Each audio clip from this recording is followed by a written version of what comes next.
नमस्कार प्यारे विद्यार्थियों। हम हड़प्पा सभ्यता की विशेषताएं पढ़ रहे थे और उसमें हमने उसकी नगर नियोजन वाली विशेषता देख ली थी, राजनीतिक जीवन की विशेषता देख ली थी और सामाजिक जीवन की विशेषताएं भी देख ली थी। आज हम पढ़ेंगे हड़प्पा सभ्यता की आर्थिक विशेषताएं कैसी थी, अर्थात हड़प्पा सभ्यता का जो आर्थिक जीवन था वो कैसा था, है ना। तो ये मैं आशा कर रहा हूँ कि आपको इतिहास में बड़ा मजा आ रहा होगा, अच्छे से आप पढ़ रहे होंगे। देखिए विद्यार्थियों, मैं आपको बता दूं, हमारा परिवार 500 का हो गया है और लगभग महीना भर हुआ है। ये काफ़ी अच्छी बात है और मैंने तो आप लोगों से ज़्यादा ऐसे कहा नहीं है कि शेयर कीजिए, सब्सक्राइब कीजिए और लाइक कीजिए, कमेंट कीजिए। कमेंट करने का मैंने आपसे सबसे अधिक कहा है। कमेंट करने से होता ये है कि आप लोग पढ़ रहे हैं कि नहीं पढ़ रहे हैं ये मुझे पता चल जाता है। बाकी आप शेयर करते हैं नहीं करते, क्या फ़र्क पड़ने वाला है, मुझे कोई बहुत अधिक फ़र्क नहीं पड़ेगा। ठीक है, मेरा काम फिर भी मैं उसी गति से चलूँगा जितना मैं कर सकता हूँ। रोज़ की मैं अभी एक क्लास दे रहा हूँ और मैं आपको बता दूँ, संभवतः 15 अगस्त के बाद यानी 16 अगस्त से अपनी सेकंड क्लास भी स्टार्ट हो जाएगी, जिसमें हम राजस्थान का इतिहास पढ़ने वाले हैं, है ना। तो मैं जैसे ही सेकंड क्लास स्टार्ट करूंगा, इसका मतलब है स्टार्ट करूंगा, उसके बाद रोज की 2 क्लास मिलेगी, मतलब मिलेगी। जिस समय पे ना मिल पाए वो टेक्निकल इश्यू की वजह से हो सकता है। कई बार क्या लाइट नहीं आती है, बारिश बहुत अधिक हो रही है तो क्लास रिकॉर्ड नहीं हो पाती, रिकॉर्ड होती है तो फिर अपलोड नहीं हो पाती क्योंकि डेटा का इश्यू आ जाता है मौसम खराब की वजह से। तो कई बार टेक्निकल इश्यू आ जाता है, डेटा भी होता है पर टेक्निकल इश्यू आता है तो अपलोड नहीं हो पाती, है ना। तो ऐसा जरूर हो सकता है कि समय पे अपलोड ना हो, लेकिन रोज की 2 क्लास के हिसाब से आपको क्लास मिलती रहेगी। जैसे आज 2 क्लास आनी है मान लो, और आज नहीं आ पाई तो कल आपको 4 क्लास मिल जाएंगी। इस हिसाब से रोज की 2 क्लास मिलनी है, मतलब मिलनी है। एक महीने में आपको 58 क्लासें मिलेंगी, क्योंकि एक दिन की मैं महीने में छुट्टी रखता हूँ, वो पूर्णिमा की छुट्टी रहेगी। पहले भी रखता था, आज भी रखता हूँ। जब मैं स्कूल में पढ़ता था तब भी मैं पूर्णिमा की छुट्टी रखता था, कॉलेज का टाइम आया तब भी छुट्टी रखता था, आज भी छुट्टी रखता हूँ। ठीक है। तो कहने का मतलब मैंने आपसे कमेंट करने के लिए कहा है कि आप बस कमेंट जरूर करते रहें, बताते रहें कि हम कैसा पढ़ाते हैं, आपको कुछ समझ में आ रहा है कि नहीं आ रहा, है ना। कुछ सुधार करना हो तो भी जरूर बताया करो। मेरी हैंड राइटिंग में सुधार है, या टीचिंग मेथड को लेकर सुधार है, या मैपिंग को है, डायग्राम को लेकर है, या किसी चीज को दर्शाने को लेकर है, या अभिव्यक्ति को लेकर है। जो भी आपको मेरे अंदर कमी दिखे जरूर बताओ, ताकि मैं अपने आप में सुधार कर सकूं और आपके सामने मेरा लेटेस्ट वर्जन लॉन्च कर सकूं, है ना। और देखो, मेरा लेटेस्ट वर्जन तब ही लॉन्च होगा तब आप लोग मेरे अंदर कमियां निकालोगे, आप लोग ही मुझे तराशोगे, है ना। तब ही मैं अपना जो है एक लेटेस्ट वर्जन आपके सामने लॉन्च कर पाऊंगा। वरना मैं जैसा हूं वैसा रह जाऊंगा, और जो व्यक्ति जैसा रहता है वैसा ही रह जाता है। तो फिर उसमें जंग लग जाती है। जैसे किसी लोहे को यदि हम नहीं छेड़े तो उसमें जंग लग जाती है ना। इसलिए कहते हैं ना कि बहता जोगी रमता पानी, वो बहता पानी रमता जोगी ठीक रहता है। क्योंकि बहते हुए पानी में कभी कीड़े नहीं पड़ते, एक जगह पानी भरा रह जाता है ना स्थायी, तो उसमें कीड़े पड़ जाते हैं। इसलिए यदि हम स्थायी रह गए ना तो हम मतलब बेकार हो जाएंगे, अपने आप को तराश नहीं पाएंगे, जंग लग जाएगी, है ना। वो धार नहीं आ पाएगी जो आनी चाहिए। ठीक है। तो चलो, आज की क्लास का हम जो है टाइटल डालते हैं, हड़प्पा सभ्यता का आर्थिक जीवन, है ना। क्या है?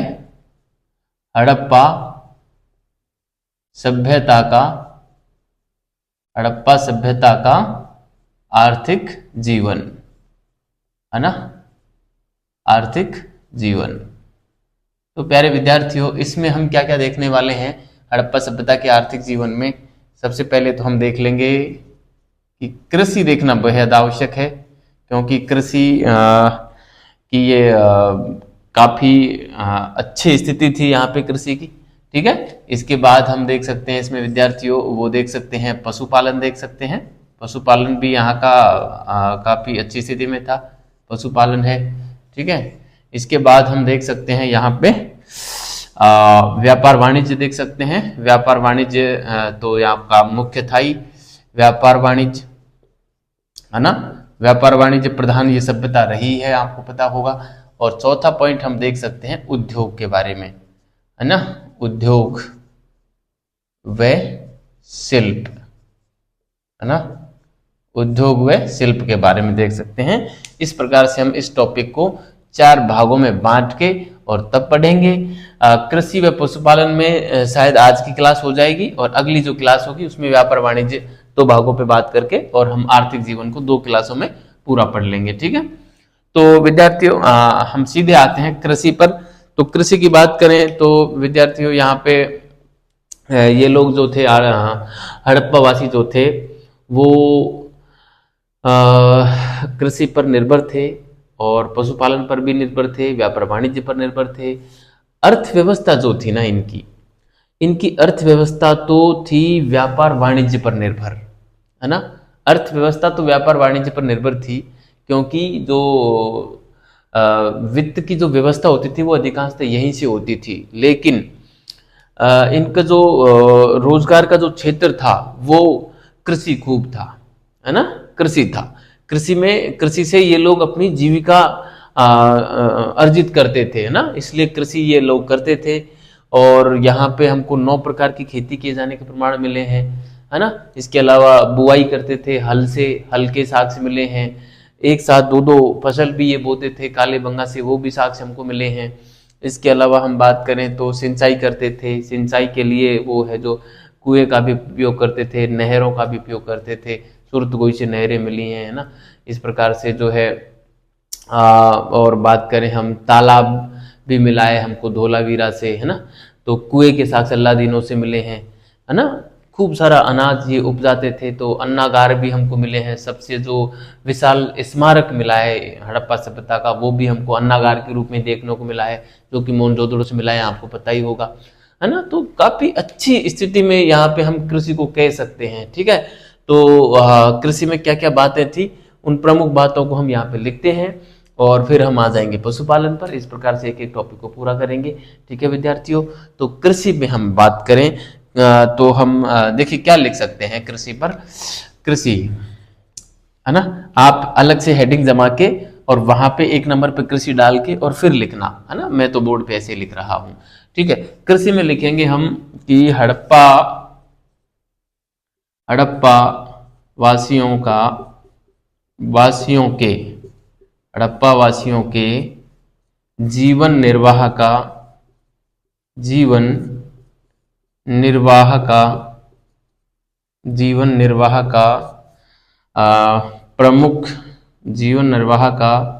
प्रमुख स्रोत कृषि था, है ना। प्रमुख स्रोत कृषि था और जिसके हमको साक्ष्य विभिन्न स्थानों से मिलते हैं ना, विभिन्न रूप में और विभिन्न स्थानों से मिलते हैं, है ना। जिसके साक्ष्य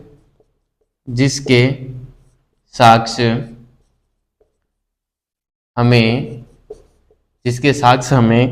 विभिन्न रूपों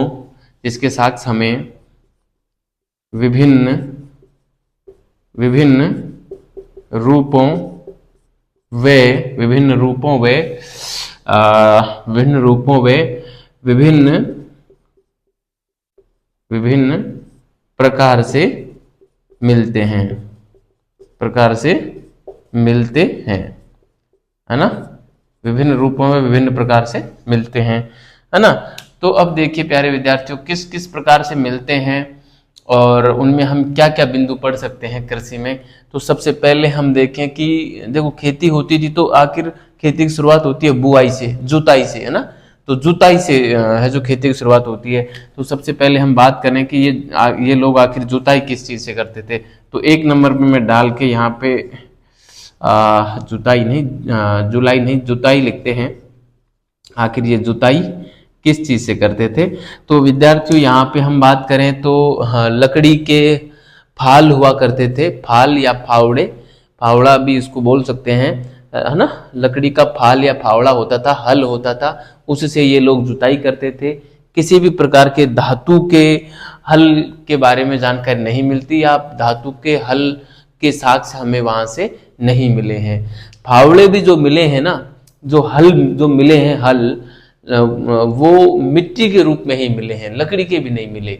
लेकिन चूंकि वो लकड़ी के होंगे ऐसा अनुमान लगाया जाता है, क्योंकि कालांतर में लकड़ी गल गई होगी और लकड़ी का रूप परिवर्तन होकर वो मिट्टी बन गई, है ना। तो इस प्रकार से ये लोग जुताई जो करते थे वो हल से करते थे। और कालीबंगा से हमें जुते हुए खेत के साक्ष्य मिले हैं, है ना। और कालीबंगा से तो एक साथ दो दो फसल, चावल और कपास की जो खेती होती थी उसके भी साक्ष्य हमको यहाँ से मिले हैं, ठीक है। तो ये सारी बातें हम यहाँ पे लिख देते हैं। बनावली से लकड़ी के बना लकड़ी का हल जो है उसका एक प्रारूप मिला है ना, जो कि मिट्टी का है, क्योंकि मिट्टी में बदल गया है वो, है ना। इसी प्रकार मोहनजोदड़ो और गन्नेरीवाल से भी हमको मिट्टी के जो हल है, लकड़ी का हल है लेकिन वो मिट्टी का बन गया है, वो खंडित अवस्था में है, यानी टूटा फूटा है। इस प्रकार से गन्नेरीवाल और मोहनजोदड़ो से टूटा हुआ मिला है ना, खंडित अवस्था में हल के साक्ष्य मिले हैं, ठीक है। तो ये वाली बात हम यहाँ जुताई में लिखेंगे, फिर हम आगे बढ़ते हैं, ठीक है। तो जुताई में हम क्या लिखेंगे, सबसे पहले कि हड़प्पावासी हड़प्पावासी हड़प्पावासी खेत की जुताई के लिए, खेत की जुताई के लिए, खेत की जुताई के लिए लकड़ी के बने हल का प्रयोग करते थे, लकड़ी के बने हल का प्रयोग करते थे, ठीक है। लकड़ी के बने हल का प्रयोग करते थे। यहां से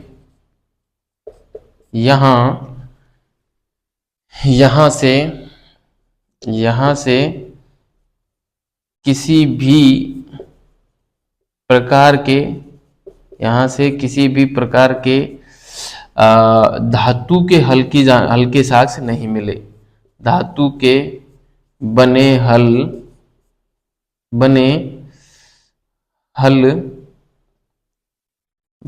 हल के साक्ष्य नहीं मिलते, है ना, नहीं मिलते या मिले, यानी कि धातु के बने हल के साक्ष्य हमको यहाँ से नहीं मिले हैं।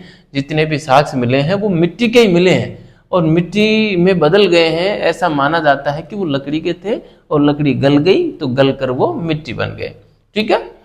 तो इस प्रकार से मिले हैं, ठीक है। लकड़ी के हल भी हम आगे लिखे हैं यहाँ पे, तो हम ये लिख सकते हैं कि लकड़ी के हल भी मिट्टी के मिले हैं, मिट्टी के मिले हैं। लकड़ी के जो हल थे वो भी मिट्टी के मिले हैं। इसका मतलब, इस लाइन का मतलब क्या है कि लकड़ी के थे लेकिन लकड़ी गलकर मिट्टी बन गई, है ना। मिट्टी के मिले हैं। जैसे में हम यही बात लिखेंगे कि कहाँ से क्या क्या चीज मिले हैं। जैसे मैं बात करूं कालीबंगा की, कि यहाँ पे जैसे कालीबंगा के बारे में विस्तार से हम राजस्थान का इतिहास पढ़ेंगे, तब पढ़ेंगे, अभी हम शॉर्ट में पढ़ेंगे। कालीबंगा से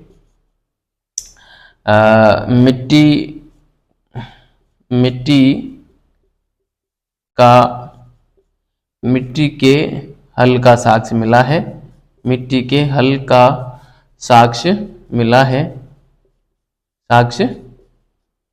है, है ना, का साक्ष्य मिला है। और यहाँ से जुटे हुए खेत के साक्ष्य मिले हैं। जुटे हुए खेत के प्राचीनतम साक्ष्य माने जाते हैं विद्यार्थियों, है ना। यहाँ से जुटे हुए खेत के प्राचीनतम साक्ष्य जुटे हुए खेत के प्राचीनतम साक्ष्य मिले हैं तथा यहाँ पर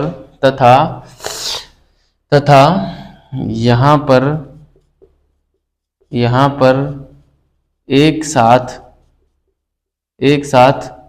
दो फसल कौन कौन सी? कपास व कपास व चावल, है ना, कपास व चावल, एक साथ दो फसल उपजाने के साक्ष्य मिले हैं, उपजाने के साक्ष्य मिले हैं, है ना, उपजाने के साक्ष्य मिले हैं। ठीक है विद्यार्थियों, काफी महत्वपूर्ण बात है, बहुत बार ये सवाल जो है एग्जाम में पूछा जाता है। नेट जैसी एग्जाम में जब ये सवाल आता है ना, ये वाली बात, प्राचीनतम मतलब जुटे हुए खेत के प्राचीनतम साक्ष्य, तो नेट जैसे एग्जाम में ऐसा सवाल फंस जाता है, क्योंकि राजस्थान के बच्चे तो इसको अच्छे से कर लेते हैं, लेकिन राजस्थान से बाहर के जो बच्चे होते हैं उनके लिए ये बात बड़ी जटिल हो जाती है ना। तो आप इसको अच्छे से याद रखें। एक बात तो हो गई हमारी ये। दूसरी बात, हम इसका उदाहरण लिख रहे हैं, ये कि जो हल के साथ कहाँ कहाँ से मिले हैं वो वाले उदाहरण लिख रहे हैं। तो दूसरे नंबर पे हम लिख सकते हैं यहाँ पे बनावली, है ना, बनावली। बनावली से हमको क्या मिला है? मिट्टी का बना एक हल मिला है, हल की प्रतिकृति मिली है, मतलब हल ही है वो, कहने का मतलब छोटा है, साइज में छोटा है ना। तो हम यहाँ पे लिख सकते हैं लकड़ी का हल मिट्टी का बना मिला है, लकड़ी का हल मिट्टी के रूप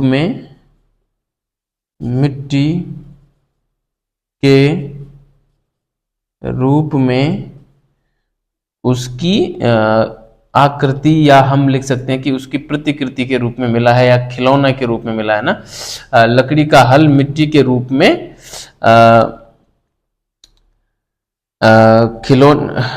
मिट्टी के रूप में, खिलौना ब्रैकेट में लिख देता हूँ ना, खिलौना टाइप, या खिलौना, या मैं लिखता हूँ प्रतिकृति, है ना, प्रतिकृति, है ना, इस प्रकार से, क्योंकि एग्जाम में किसी प्रकार की भाषा का इस्तेमाल किया जा सकता है ना। मिला है, बस आप समझ जाना, भाव समझ जाना, आप शब्द बदलेंगे, भाव नहीं बदलेगा। ठीक है, क्योंकि जिस भाषा का इस्तेमाल मैं यहाँ पे कर रहा हूँ ना, वो बड़ी आसान भाषा का इस्तेमाल कर रहा हूँ, ताकि आपको चीजें आसानी से समझ में आ सके, है ना।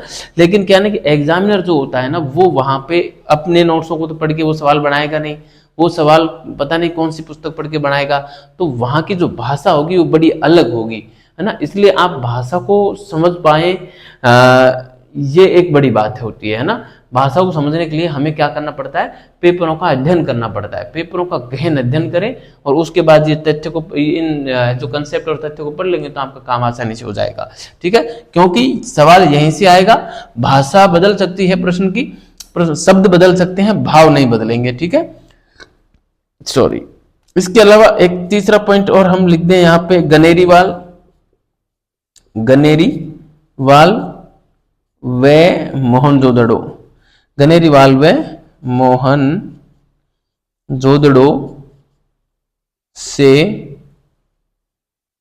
मोहनजोदड़ो से मिट्टी के हल का खंडित प्रारूप मिला है ना, मिट्टी के हल का खंडित प्रारूप कहें, प्रतिकृति कहें, या खिलौना कहें, प्रारूप मिला है। ठीक है, मिला, ये बात पे आप ध्यान रखें, खंडित प्रारूप कहें, खिलौना कहें, प्रतिकृति कहें, एक ही बात है। ठीक है, तो आप इसको समझ जाना। देखो, खंडित मिले हैं गनेरीवाल मोहनजोदड़ो से, बनावली से खंडित नहीं मिला, पूरा एकदम फ्रेश मिला है, लेकिन है मिट्टी का, छोटा है। ठीक है, तो ये बात हो गई। इसके अलावा अब देखो, हल तो होता था, हल को आखिर खींचते किस से थे? वर्तमान में तो हम देखते हैं कि हमारे ट्रैक्टर होते हैं, वो हल को खींचते हैं, है ना। तो यहाँ पे जो हल को खींचा जाता था, वो कुबड़ वाले बैल से खींचा जाता था ना, इसलिए कुबड़ वाला बैल जो था वो हड़प्पा वासियों के लिए काफी महत्व का पशु था, इसीलिए उन्होंने अपनी जो मुहरें थी उनके ऊपर कुबड़ वाले बैल का अंकन बहुतायत में किया, क्योंकि उनसे, उस बैल से इन लोगों का लगाव अधिक था, है ना। तो लगाव अधिक होने का कारण तो मैंने आपको बता ही दिया कि वो हल को खींचता था, इसलिए ना।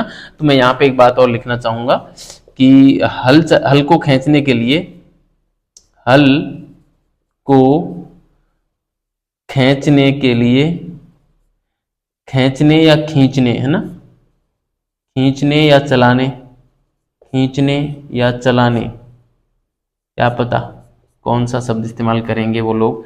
हल को खींचने या चलाने के लिए कुबड़ वाले बैल का प्रयोग किया जाता था।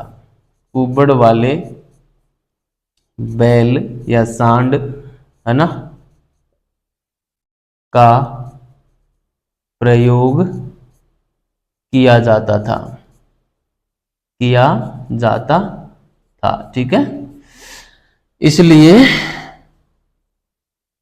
इसलिए बैल का मोहरों पर अंकन मिलता है, मोहरों पर अंकन मिलता है ना। इसलिए बैल का मोहरों पर अंकन मिलता है। ठीक है, आप इसे अच्छी तरीके से ध्यान रखें। बैल या सांड को पुराने जमाने के जो लोग होते थे वो बदिया बोलते थे, बदिया, है ना, बदिया।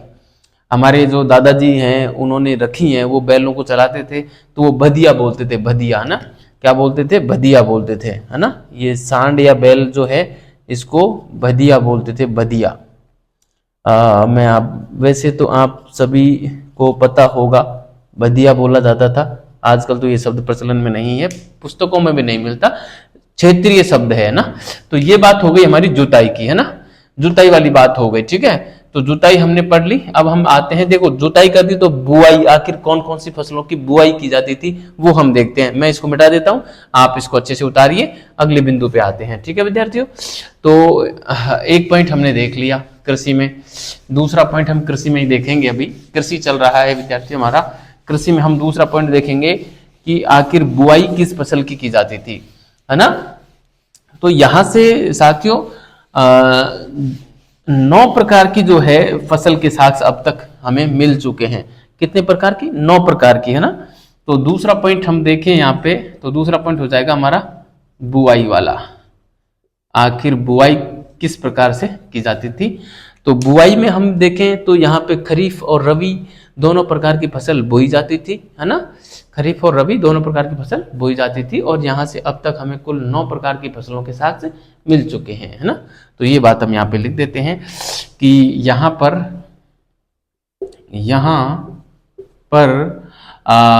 रबी व खरीफ की फसल बोई जाती थी, बोई जाती थी। अब तक यहां से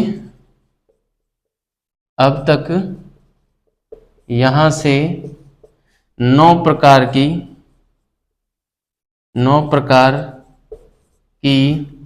फसलों के साक्ष्य मिल चुके हैं, है ना। 9 प्रकार की फसलों के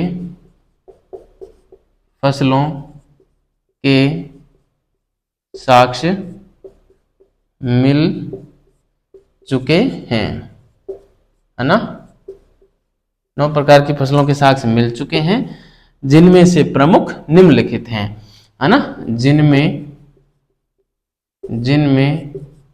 से प्रमुख निम्नलिखित हैं।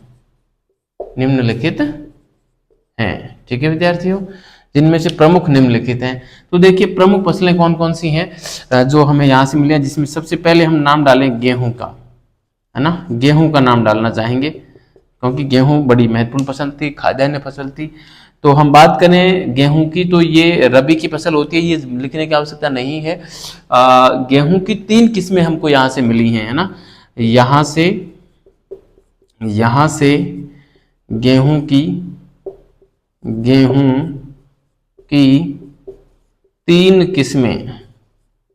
3 किस्में मिले हैं, 3 किस्मों के साक्ष्य मिले हैं, 3 किस्मों के साक्ष्य मिले हैं, है ना। साक्ष्य मिले हैं, 3 किस्मों के साक्ष्य मिले हैं, है ना। तो उसमें जो 3 किस्में हैं उसमें एक तो हमारा है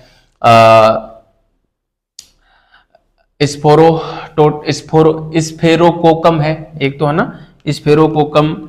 एक है ट्रिटिकम, है ना। कौन कौन सी है? एक तो आ जाएगी हमारा ट्रिटिकम, ट्रिटिकम है, और एक है स्पेक्टेटम, स्पेक्टेटम, और एक हो जाएगा स्फोरोकोकम, स्फेरोकोकम, है ना, स्फेरोकोकम। ये तीन जो है किस्म है ये गेहूं की, ये हमको यहाँ से देखने को मिलती हैं, है ना। गेहूं की जो खेती होती थी विद्यार्थियों, वो हड़प्पा व मोहनजोदड़ो में प्रमुख रूप से होती थी। बाकी तो सभी स्थलों में लगभग लगभग होती थी, लेकिन प्रमुख स्थल की बात करें, प्रमुख स्थल की बात करें तो हड़प्पा व प्रमुख स्थल थे हड़प्पा और मोहनजोदड़ो, हड़प्पा और मोहनजोदड़ो, ठीक है, मोहनजोदड़ो, ठीक है, हड़प्पा और मोहनजोदड़ो प्रमुख थे। तो गेहूं में ये बात आपको ध्यान रखनी है, तीन किस्में मिली हैं, स्थल ये थे, ठीक है। दूसरे नंबर पे हम बात करें तो यहाँ पे दूसरे नंबर पे आ जाएगा जौ। जौ की बात करें तो जौ की यहाँ पर हमको जो है विद्यार्थियों दो किस्में देखने को मिलती हैं, है ना। इसकी दो किस्में देखने को दो किस्मों के साक्ष्य मिले हैं, दो किस्मों के साक्ष्य मिले हैं, दो किस्मों के साक्ष्य मिले हैं। कौन कौन सी दो किस्में हैं? एक जंगली और एक पालतू, है ना। कौन सी है? सबसे पहले मैं लिखना चाहूंगा पालतू, और दूसरे नंबर पे हम लिख देते हैं जंगली, ठीक है, जंगली और पालतू, ठीक है। तो ये दो प्रकार की फसलें थी जौ की, और जौ लगभग लगभग ये भी सभी स्थानों से होता था, ऐसे कोई स्पेशल कोई वो स्थान एक है नहीं, ठीक है, तो जिसको हम नाम दे सकें। तीसरे नंबर पे मैं बात करूं विद्यार्थियों तो हम यहाँ पे लिख सकते हैं गेहूं हो गया, जौ हो गया, है ना। इसके अलावा बाजरा है, बाजरा भी होता था, बाजरा भी कई स्थानों से हमको बाजरे के साक्ष्य जो हैं देखने को मिलते हैं। बाजरा जो है विद्यार्थियों, जो गुजरात के जो प्रमुख स्थल मिलते हैं, लोथल हो, रंगपुर हो, रोजदी हो, सुरकोटड़ा हो, है ना, यहाँ से बाजरा होता, बाजरे के साक्ष्य मिले हैं, है ना। तो मैं यहाँ पे लिखना चाहूँ लोथल, रंगपुर, लोथल है, रंगपुर है, सुरकोटड़ा है ना, रोजदी है, ये गुजरात के स्थल है ना, रोजदी है। इसके अलावा हम लिख सकते हैं हड़प्पा है, कालीबंगा है, है ना, कालीबंगा है। यहाँ से जो है बाजरे के साक्ष्य मिले हैं, से बाजरे की खेती के साक्ष्य मिले, ठीक है, बाजरे की खेती के साक्ष्य मिले हैं, ठीक है। तो इस प्रकार से प्रमुख फसलें हमने ले ली, गेहूं, जौ, बाजरा। कपास हम ले सकते हैं यहाँ पे, कपास, है ना, कपास तो लेना ही चाहिए कपास, क्योंकि विश्व में सबसे पहले कपास की खेती कहते हैं कि हड़प्पा वासियों ने ही की थी, है ना। तो हम यहाँ पे लिख सकते हैं कपास कि विश्व में सर्वप्रथम,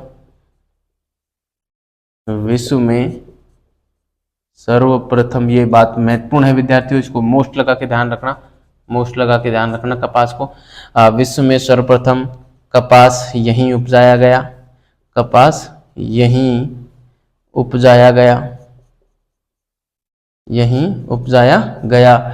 और सिंधु क्षेत्र में होने के कारण यूनान वासियों ने इसे सिंडन नाम दिया था, ना। ये भी इंपॉर्टेंट बात है ना।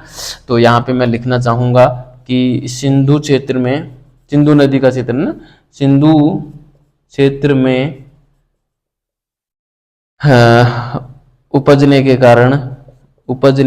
सिंधु क्षेत्र में उपजने के कारण यूनानियों ने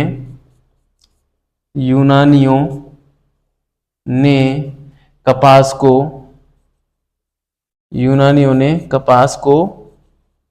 सिंडन नाम दिया।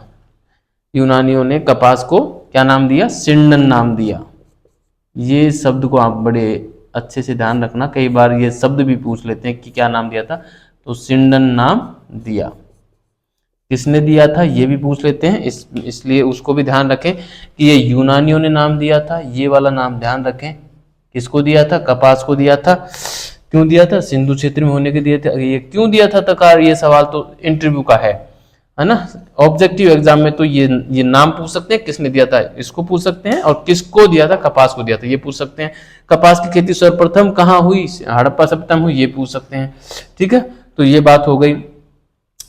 इसके अलावा यहाँ से जो कुछ फसलें हैं, जैसे जो है तिल है, मटर है, ये भी हड़प्पा में होती थी, है ना।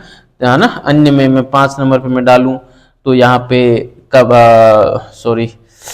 तिल डाल सकते हैं, तो तिल है ना, तिल और मटर, तिल मटर आप भी कहेंगे सर क्या मटर लिखना नहीं आ रहा। तिल है, मटर है ना। ये कहाँ होती थी? तिल और मटर हड़प्पा में होती थी, है ना। कहाँ पे? हड़प्पा। ठीक है, हड़प्पा का काफी बड़ा रोल है यहाँ पे। और ध्यान रखना विद्यार्थियों, हड़प्पा वासियों को रागी और गन्ना की जानकारी नहीं थी, है ना। गन्ना या ईख एक ही बात है, और रागी की जानकारी नहीं थी ना। मैं यहाँ पे लिख देता हूँ, फिर इस अगली स्लाइड पे चलेंगे हम। यहाँ पे मैं इस बॉक्स बनाकर और यहाँ पे लिख देता हूँ कि हड़प्पा वासियों को हड़प्पा वासियों को गन्ना को ये हम ईख भी बोलते हैं ना, गन्ना या ईख, व रागी की जानकारी नहीं थी। ठीक है, काफी अच्छा फैक्ट है, क्योंकि जो रागी है ये हमने पढ़ा था, आपको याद हो कि जो ताम्रपाषाण काल पढ़ रहे थे, पाषाण काल के अंदर वहां पे दक्षिणी भारत में और रागी की खेती की जाती थी, लेकिन ये लोग जो है रागी से परिचित नहीं थे, है ना। तो ये काफी अच्छी बात थी। बुआई में हमने जो महत्वपूर्ण बात थी वो विद्यार्थी हमने देख ली। अब बुआई के बाद हम आते हैं सिंचाई कैसे करते थे, आखिर जब फसल बो दी तो आखिर उसकी सिंचाई कैसे करते थे, है ना। तो ये वाली बात हम इसमें चलेंगे। ठीक है, इसमें हम पोर्शन भूल गए, चावल। काफी इंपॉर्टेंट फैक्ट है, चावल को हमें जरूर लेना चाहिए, चावल, है ना। तो चावल के बारे में और मैं आपको बता दूं तो चावल जो है लोथल से हमको चावल को पीसने की चक्की मिली है, और रंगपुर जो स्थल है गुजरात का, वहां से धान की भूसी मिली है, और हुलास एक क्षेत्र है यूपी का, वहां से हमको चावल की खेती के स्पष्ट साक्ष्य मिले हैं, है ना। तो ये बात हमको बड़ी महत्वपूर्ण है और बिल्कुल लिखनी चाहिए। चावल तो इनका प्रमुख खाद्यान्न था, चावल भी, गेहूं, जौ, चावल तो प्रमुख थे। ठीक है, तो मैं यहाँ पे थोड़ा सा मिटा के चावल को लिखता हूँ, और फिर हम सिंचाई के बारे में हम बात करेंगे। ठीक है, तो मैं यहाँ पे इसको पूरा ही मिटा देता हूँ। चलो, चावल की हम बात कर लेते हैं। बुआई के अंदर ही आप लिखना, अभी 5 पॉइंट हमारे हो गए थे, छठा पॉइंट बना के लिख देना आप। छठा पॉइंट इसमें बुआई के अंदर, छठा पॉइंट आप लिख देना चावल, है ना। चावल में क्या आएगा विद्यार्थियों? चावल में मैं सबसे पहले लिखना चाहूँ तो जो हमारा है चावल की खेती के साक्ष्य कहाँ से मिले हैं? हुलास, यूपी से, है ना। आप इस हुलास को ध्यान रखें। हुलास एक स्थान है यूपी का, जहाँ से हमको हुलास से चावल की खेती के साक्ष्य मिले हैं। चावल की खेती के साक्ष्य मिले हैं, है ना। चावल की खेती के साक्ष्य मिले हैं। ठीक है, ये काफी इंपॉर्टेंट बात है ना। हुलास से एक बात ये मिला है। लोथल की बात करें हम, लोथल की, तो लोथल से हमको क्या मिला है विद्यार्थियों? लोथल गुजरात में पड़ता है। लोथल से हमको धान पीसने की चक्की मिली है ना। धान कहें या चावल कहें, है ना, धान या चावल पीसने की चक्की मिली है, पीसने की चक्की के साक्ष्य मिले हैं, चक्की के साक्ष्य मिले हैं, है ना, साक्ष्य मिले हैं। ठीक है, एक ये बात हो गई, धान या चावल पीसने की चक्की के साक्ष्य मिले हैं। इसके अलावा एक रंगपुर एक स्थल है, रंगपुर, वहां से धान की भूसी मिली है ना। रंगपुर, है ना, धान की भूसी मिली है, धान की भूसी मिली है ना, भूसी मिली है। तो ये विद्यार्थियों धान चावल से संबंधित ये बातें थी, इनको प्रमुख रूप से ध्यान रखना है। देखो धान की भूसी का मतलब क्या होता है, धान और चावल में अंतर क्या होता है कि चावल जो होता है ना, जिस छिलका सहित जो चावल होता है उसको हम बोलते हैं धान। यानी कि जब तक हम चावल को छिलके से बाहर नहीं निकालते, शुद्ध जो चावल नहीं होता उसको हम बोलते हैं धान, है ना। और धान के ऊपर यानी चावल के ऊपर जो कवर होता है ना उसको बोलते हैं भूसी, है ना, भूसी, है ना। जैसे गेहूं आता है, गेहूं एक बाली में आता है, बाल में, और बाल का जो भूसा रहता है उसको हम तूड़ा बोलते हैं। उसी प्रकार धान का जो भूसा होता है उसको हम वो जो चारा होता है ना उसको हम भूसी बोलते हैं, है ना। ये आप समझ गए होंगे। तो छिलका सहित तो धान कहलाता है और छिलका रहित वो चावल कहलाता है ना। ठीक है, तो ये हमारा बुआई के अंदर ये जो छठा पॉइंट था ये भी हमारे यहाँ पे पूरा हो गया।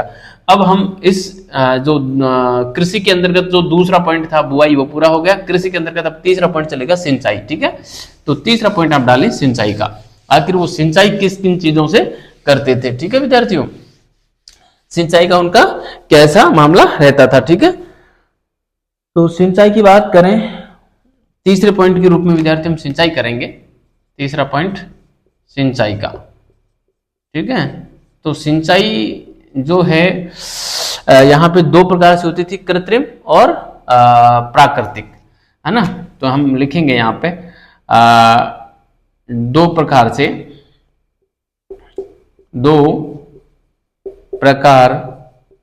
से ब्रैकेट में लिख दूं कृत्रिम व प्राकृतिक, कृत्रिम व प्राकृतिक। दो प्रकार से सिंचाई कार्य होता था या सिंचाई की जाती थी। ठीक है, अब देखो प्राकृतिक जो होती थी वो तो वर्षा पर आधारित थी, मानसून पर आधारित थी, है ना। तो मैं यहाँ पे लिख दूं, यहाँ पे लिख देता हूं प्राकृतिक में, चलो मैं अलग से लिख देता हूं यहाँ पे प्राकृतिक सिंचाई। प्राकृतिक सिंचाई में तो क्या होता था कि ये तो वर्षा या मानसून पर आधारित थी बस, है ना। वर्षा या मानसून पर आधारित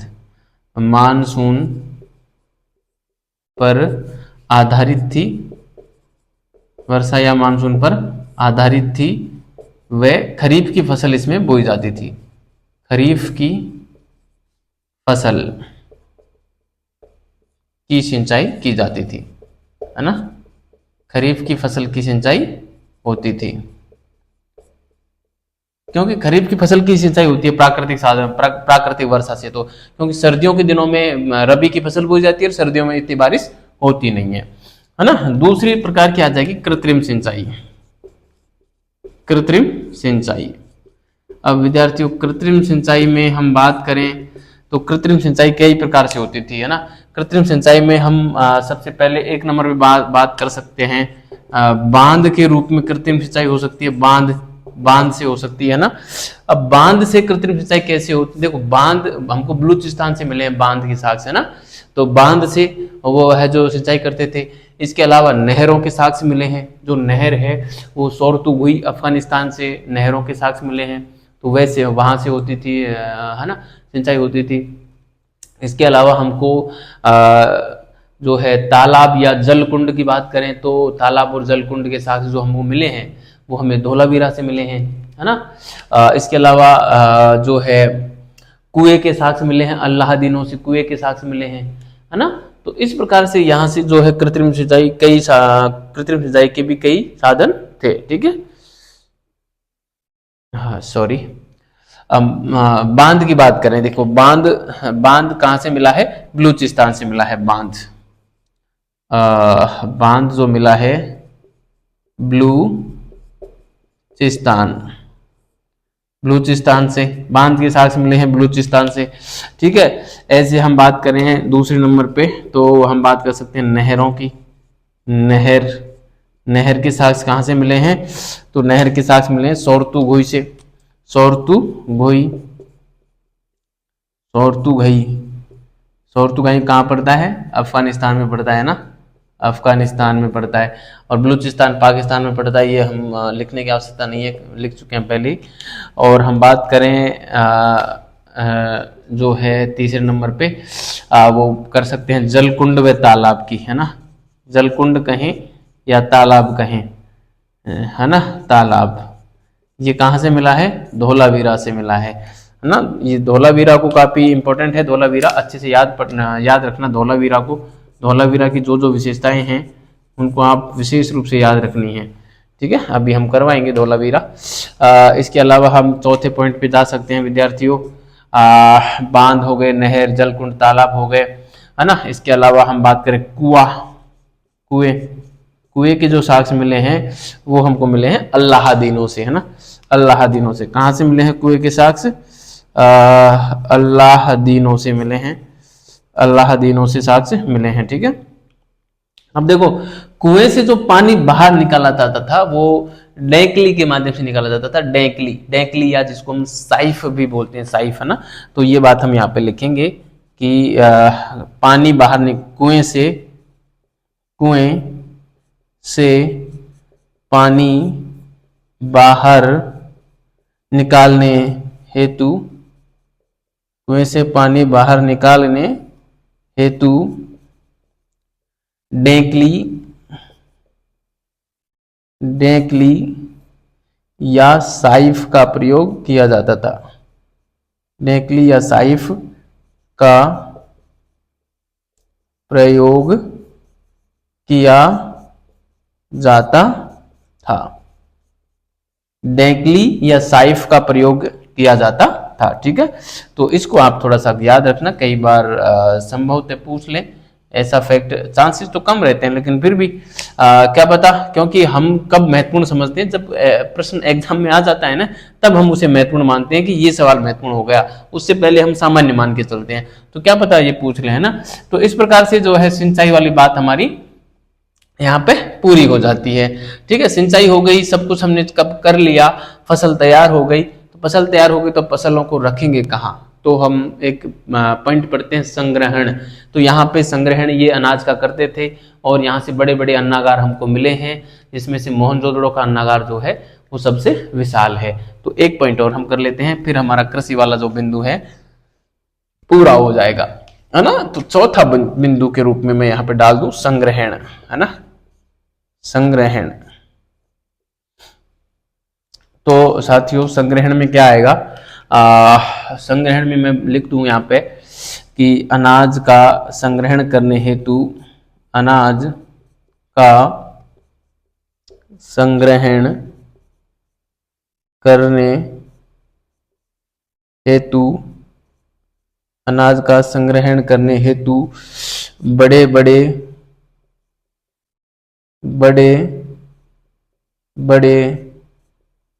अन्नागार बनाए जाते थे, ठीक है। बड़े बड़े अन्नागार बनाए जाते थे। मोहनजोदड़ो का अन्नागार हड़प्पा सभ्यता की सबसे बड़ी इमारत मानी जाती है ना। तो हम लिख सकते हैं यहाँ पे मोहनजोदड़ो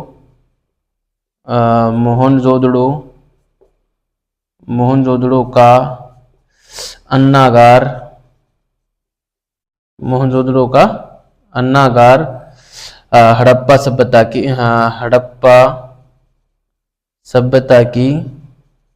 हड़प्पा सभ्यता की सबसे विशाल इमारत मानी जाती है, सबसे विशाल इमारत मानी जाती है ना, मानी जाती है ना। सबसे विशाल इमारत मानी जाती है। देखिए विद्यार्थियों, इमारत की बात पूछे तो सबसे विशाल इमारत मोहनजोदड़ो का अन्नागार हो जाएगा, लेकिन हड़प्पा सभ्यता का सबसे बड़ा स्थापत्य पूछे तो वो लोथल का गोदीवाड़ा हो जाएगा ना। सबसे बड़ा स्थापत्य पूछे तो, ना, स्थापत्य का मतलब मानव के द्वारा बनाई गई कोई संरचना पूछे, सबसे बड़ी संरचना, स्थापत्य या संरचना, तो लोथल का गोदीवाड़ा।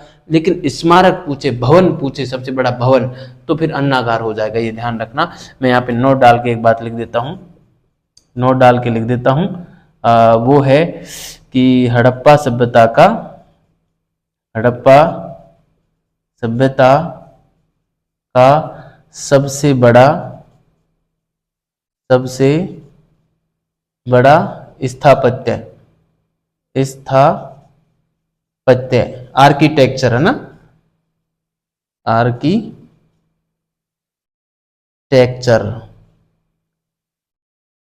कौन सा था? लोथल का गोदीवाड़ा है ना, लोथल का गोदीवाड़ा। ठीक है, ये एक प्रकार का क्या था? डॉक यार्ड भी इसको बोलते हैं, डॉक यार्ड। मैं यहां पे लिख सकता हूं डॉक यार्ड, डॉक यार्ड। ठीक है, क्या हो गया? डॉक यार्ड है ना, डॉक यार्ड बोले, लोथल का गोदीवाड़ा बोले, है ना, ये हो गया। ठीक है, तो इस प्रकार से संग्रहण की भी बात हमने यहाँ पे कर ली। इसके अलावा जो अनाज संग्रहण के जो साक्ष्य हमें हड़प्पा से भी मिले हैं, कालीबंगा से भी मिले हैं, या कई अन्य स्थलों से, लगभग स्थलों से जो है अन्नागार के साक्ष्य हमें देखने को मिलते हैं विद्यार्थियों। ठीक है, तो ये जो हमारा पोर्शन था कृषि वाला, ये वाला पॉइंट पूरा हो गया। अभी थोड़ा टाइम है, हम पशुपालन को और कर लेते हैं, फिर हम व्यापार वाणिज्य और उद्योग शिल्प जो है अगली क्लास में कर लेंगे। ठीक है, तो इसको मैं मिटा रहा हूं विद्यार्थियों, और हम आते हैं पशुपालन के ऊपर। ठीक है, पशुपालन में भी ज्यादा कुछ है नहीं, 2-3 बातें हैं, काफी इंपॉर्टेंट बातें हैं, उनको हम जरूर लिखेंगे और हम उसको क्लियर करेंगे यहीं पे, है ना। तो आइए हम आते हैं सीधा पशुपालन की ओर। ठीक है, हेडिंग जमा दो विद्यार्थियों, पशुपालन। ठीक है, पशुपालन में हम कुछ बातें लिख लेते हैं। मैं यहीं से स्टार्ट कर देता हूं लिखना, आप तो आपकी रजिस्टर में अलग से पशुपालन हेडिंग जमा के और फिर लिखना। ठीक है, देखो विद्यार्थियों, पशुपालन में क्या था, यहाँ से ये लोग पशुपालन तो करते ही थे, सीधी सी बात है।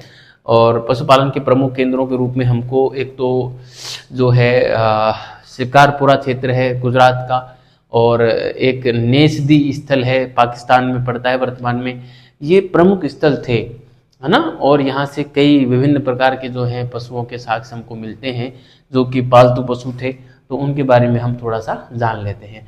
तो हम यहाँ पे लिखेंगे सबसे पहले कि शिकारपुरा गुजरात, ये गुजरात में पड़ता है शिकारपुरा, व नेसदी जो कि पाकिस्तान में पड़ता है, नेसदी पाक, है ना। शिकारपुरा व नेसदी पशुपालन केंद्र के रूप में प्रसिद्ध थे, पशुपालन केंद्र के रूप में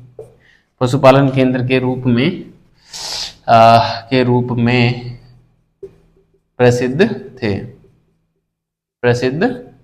थे। ठीक है, के रूप में प्रसिद्ध थे। ठीक है, अब हम देखते हैं यहाँ पे प्रमुख पशु जिनके साक्ष्य हमें मिलते हैं वो कौन कौन से थे। ठीक है, तो प्रमुख पशु निम्नलिखित थे। यहाँ पे मैं लिखना चाहूँ तो प्रमुख पालतू पशु निम्नलिखित थे, पालतू पशु निम्नलिखित थे। ठीक है, प्रमुख पालतू पशु निम्नलिखित थे। ठीक है, तो प्रमुख पालतू पशु में हम विद्यार्थियों सबसे पहले हम लिखना चाहेंगे गाय को लिखना चाहेंगे, है ना। किसको लिखना चाहेंगे? तो गाय को मैं यहाँ पे लिखना चाहूंगा गाय, है ना। तो गाय को हम यहाँ पे लिख रहे हैं। देखिए साथियों, मैं आपको बता दूं, एक तो जो गाय है उसके हमको साक्ष्य नहीं मिले हैं, प्रत्यक्ष रूप से गाय के साक्ष्य नहीं मिले हैं, पहली बात तो ये, है ना। लेकिन गाय का जो है कई जगह कला जो है हमारी, जैसे पाषाण, जैसे कोई भी मृद भांड बनाया गया है, बर्तन आभूषण वगैरह बनाए गए हैं, तो कला में एक तो गाय का अंकन हुआ है, और दूसरा हड़प्पा सभ्यता में बैल की उपस्थिति, यानी बैल के साक्ष्य मिले हैं लेकिन गाय के नहीं मिले। अब चूंकि बैल है तो बिना गाय के बैल आ नहीं सकता, है ना, इसलिए ये माना जाता है कि गाय यहाँ की प्रमुख जो है पशु के रूप में रही होगी। ठीक है, तो ये बात मैं यहाँ पे लिखता हूँ, काफी महत्वपूर्ण बात है, इसको विशेष रूप से ध्यान रखना कि गाय के जो है साक्ष्य तो नहीं मिले, मैं सीधा यही बात पहले लिख रहा हूँ, है ना। यहाँ से गाय के, ये बात इंपॉर्टेंट लगा के लिखना ना, यहाँ से गाय के साक्ष्य नहीं मिले हैं, साक्ष्य नहीं मिले हैं, है ना, गाय के साक्ष्य नहीं मिले हैं। मगर फिर हम ऐसा किस लिए कह रहे हैं कि गाय यहाँ का पालतू पशु रहा था, वो इस आधार पे कह रहे हैं मगर कला पर गाय का अंकन, मगर कला पर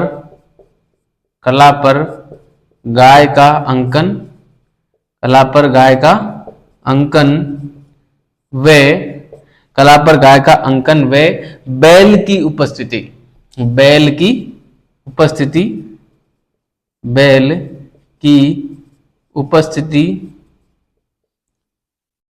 का होना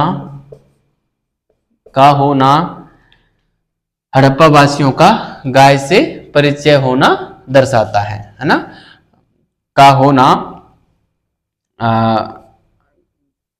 हड़प्पा वासियों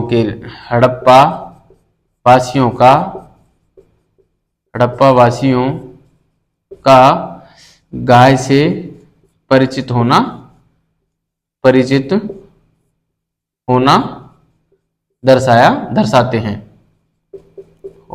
दर्शाते हैं, ठीक है।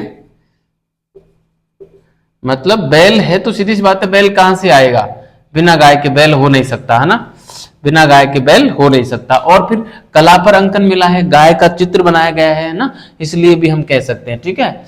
तो ये बात हो गई यहाँ पे इंपॉर्टेंट, ठीक है। गाय वाली बात हो गई, इंपॉर्टेंट है बात ध्यान रखना, साक्ष्य नहीं मिले हैं फिर भी गाय से वो लोग परिचित थे, ये इसलिए महत्वपूर्ण हो जाती है। दूसरी बात हम करते हैं घोड़े की। घोड़े में और गाय में बड़ी विपरीत विशेषता देखने को हमको नजर आती है। घोड़े और गाय में क्या विशेषता है विद्यार्थियों, कि घोड़े का साक्ष्य मिला है लेकिन कला पर घोड़े का अंकन नहीं होने के कारण यह माना जाता है कि ये लोग घोड़े से परिचित नहीं थे, है ना। तो ये बात हम यहाँ पे लिखेंगे, कला पर अंकन नहीं होने के कारण, कला पर घोड़े का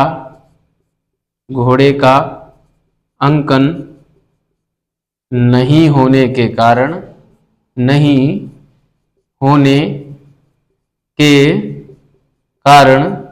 कला पर घोड़े का अंकन नहीं होने के कारण माना जाता है कि हड़प्पा वासी घोड़े से परिचित नहीं थे, होने के कारण माना जाता है कि हड़प्पा वासी घोड़े से परिचित नहीं थे, हड़प्पा वासी घोड़े से परिचित नहीं थे, है ना। क्या माना जाता है कि हड़प्पा वासी घोड़े से परिचित नहीं थे, हालांकि देखो, कला पर अंकन नहीं होने के कारण हड़प्पा वासी घोड़े से परिचित नहीं थे, हालांकि घोड़े के साक्ष्य विभिन्न स्थानों से मिले हैं, हालांकि घोड़े के साक्ष्य विभिन्न स्थानों से मिले हैं, है ना, विभिन्न स्थानों से मिले हैं। जैसे कहां से मिले हैं, तो हम लिखेंगे यहां पे सबसे पहले लोथल से हमको क्या मिला है विद्यार्थियों, लोथल से हमको एक तो घोड़े का जबड़ा मिला है और घोड़े की 3 मृण मूर्तियां मिली हैं, है ना। तो लोथल से क्या मिला है, एक तो घोड़े का जबड़ा मिला है ना, और 3 मृण मूर्तियां मिली हैं, 3 घोड़े की मृण मूर्तियां मिली हैं, है ना, 3 जो मिली हैं घोड़े की मृण मूर्तियां मिली हैं। तो इसलिए ये हम कैसे मान ले कि ये लोग घोड़े से परिचित नहीं थे, मृण मूर्तियां मिली हैं, यानी कि मिट्टी की मूर्ति जब घोड़े की उन्होंने बनाई है तो सीधी सी बात है घोड़े से तो परिचित थे, लेकिन अब पुरातत्वविदों ने ये माना कि कला पर अंकन नहीं किया था उन्होंने, इसलिए वो घोड़े से परिचित नहीं थे, ऐसा उनका मानना है। अब बड़ा विवाद है इसमें।